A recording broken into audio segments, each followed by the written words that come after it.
ও দুইটা হইলো খার এই 10 কইরা বুঝছেন ও 10 কইরা তারা গাতার থেকে পানি তুলতাছে গাতার তারা মেশিন লাগাইছে বুঝছেন আর ওই যে তুমি তো খানা বন্ধের সকেরা থেকে তুলছে পুরান একটা গাত আছে না মাঝখানো ওই ওটা থেকে সকেরার পানি তুলতাছে আর সে লিবই আনছে সে লিবর তোমার থেকে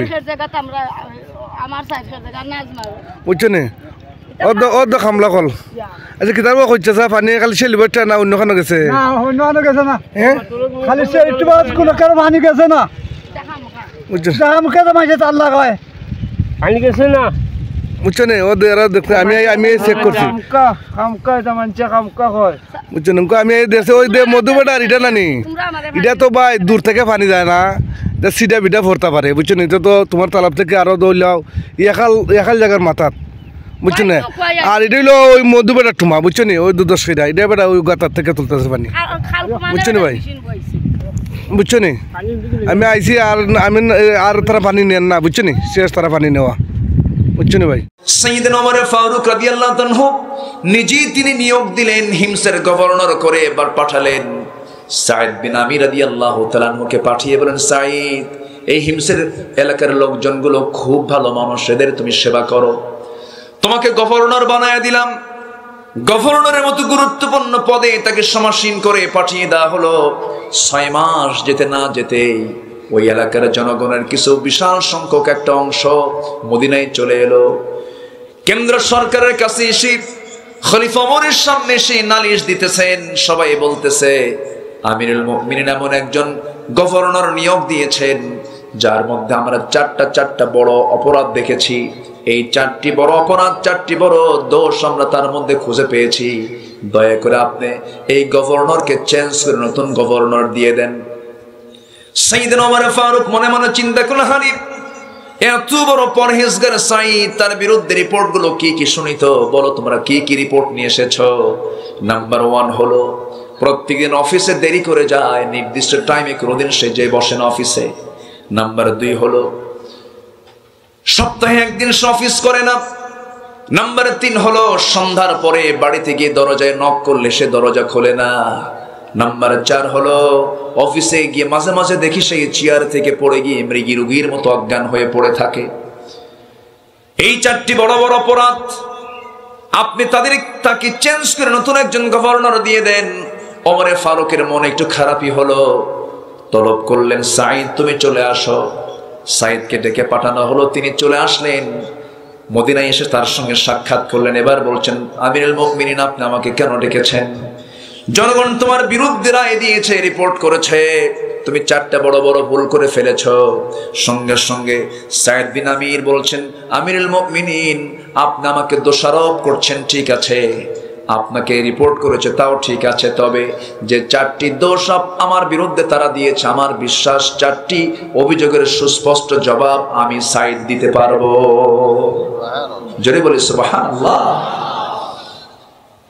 কি আদব ছিল তাদের ভিতরে কি এতাআত ছিল তাদের ভিতরে বিদ্রোহ নাই কোনো কিছুই নাই এবার বলে ফেললেন ওমর ফারুক শোনো 1 নম্বর অভিযোগ হলো তুমি অফিসে দেরি করে যাও এর কারণটা কি তিনি বলছেন সাইয়েদনা ওমর ফারুক আমিরুল মুমিনিন আপনি কি মনে করবেন জানি না আমি হিমসের একজন বড় গভর্নর হতে পারি কিন্তু আমার বাড়িতে কিন্তু একটা চাকরও নাই একটা কাজের মানুষ নাই আমার অনেকগুলো সন্তান দিয়ে আল্লাহ পাক আমাকে দান করেছেন আমার বউ রান্না বান্না বাচ্চাদের খাওয়া দাওয়া এরপরে কাপড় চোপড় ধোয়া এই সমস্ত কাজ করতে গেলে সে একা করতে গিয়ে হিমশিম খেয়ে যায় সে একা সম্পূর্ণ করতে পারে না এই জন্য আমি প্রত্যেকদিন সকালবেলা আমার বউকে আমি সহযোগিতা করি রান্না বান্নায় কাজ আগায় দেই কাপড় চোপড় ধোয়ার কাজ আগায় দেই এগুলো করতে গিয়ে আমার একটু দেরি হয়ে যায় অফিসে আসতে আমার বিলম্ব এই কারণে হয় সাইয়েদনা ওমর ফারুক মনে মনে চিন্তা করছেন আরে আমি কোন লোকটাকে দোষী সাব্যস্ত করতে চাচ্ছি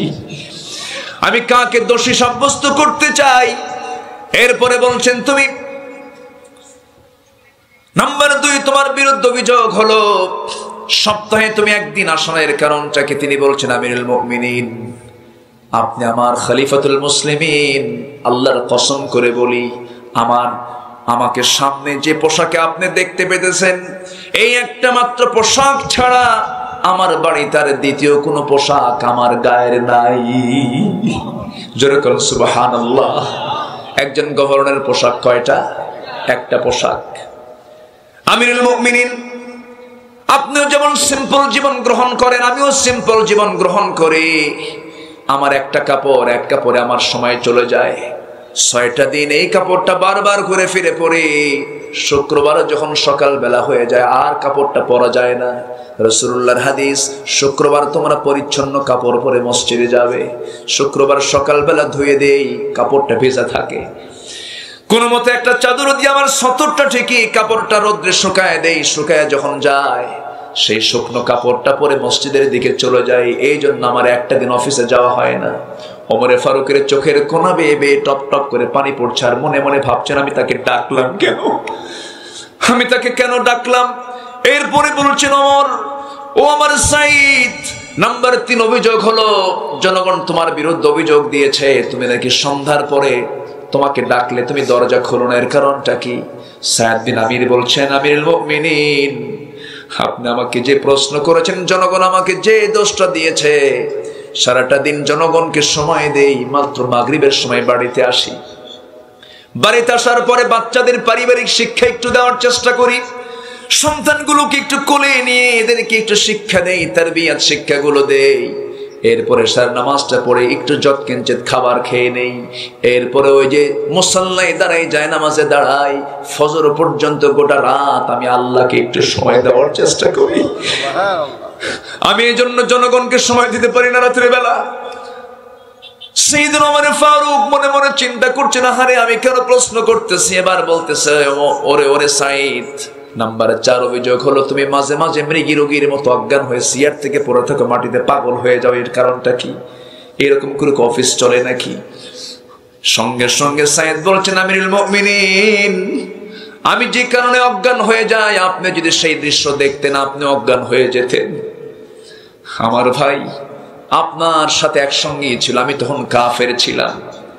আমাদের এক ভাই খোবাইব মদিনায় হিজরত করে চলে যায়, আমরা তাকে মদিনার উপকণ্ঠ থেকে ধরে নিয়ে অপহরণ করে নিয়ে চলে আসি, মক্কার জেলখানায় রেখে দেই।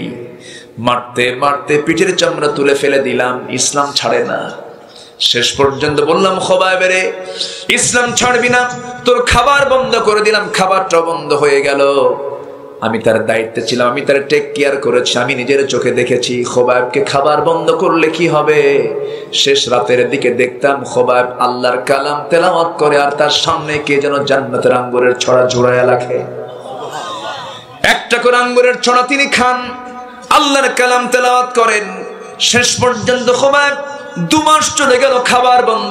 কিন্তু খোবাইবের খাবার বন্ধ হলে হবে কি? আমি নিজের চোখে দেখেছি আল্লাহ তাআলা জান্নাত থেকে তাকে খাবারগুলো দিয়ে গেছে। 2 মাস পরে যখন সবার কাছে ওপেন হয়ে গেল খোবাইবের, আল্লাহ তাকে খাবার দিয়ে দেয়। সবাই সিদ্ধান্ত হলো তাকে শুলে চড়ায় তাকে মেরে ফেলো।